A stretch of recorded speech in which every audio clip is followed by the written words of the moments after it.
I think that's quite a rare bumblebee, actually. I think it might be a carder bee. It's super exciting. It's great, it's really, really lovely. Who Else Lives Here is about getting people to explore and also re-establishing a connection with people and nature. Sadly, we know that in the UK, biodiversity is in decline and also people are losing their connection with nature.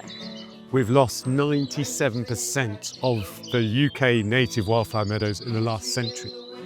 I guess for me, the really exciting bit is how we can use urban spaces and really bring back wildflower meadows. We know that construction can often be noisy and messy. So at the Crown Estate, we had to think innovatively about how we enhance that experience. And a result of that is the partnership that we've established with the Who Else Lives Here team. Every construction site is an opportunity. So this started with no growth, just a mat. We turn on the water and just like a kid watching a bean grow, it starts sprouting.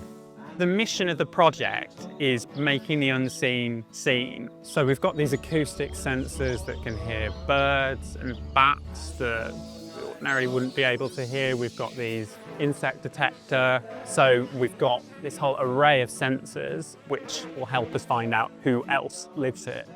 Everything on this wall, whether it's the soundscape with insect noises and bird songs, these intriguing signs with the QR codes, it's just trying to beckon people, come a bit closer, come in. This is about creating stepping stones around our cities. Interestingly, solitary bees can only fly 300 meters between nectar sources. So we ideally want a grid of high-value green space. This greenery is soothing, it's welcoming. We are creating havens for wildlife, but when we create a haven for wildlife, we're creating a haven for humans. What I love about it is all the different textures and all the different shades of green.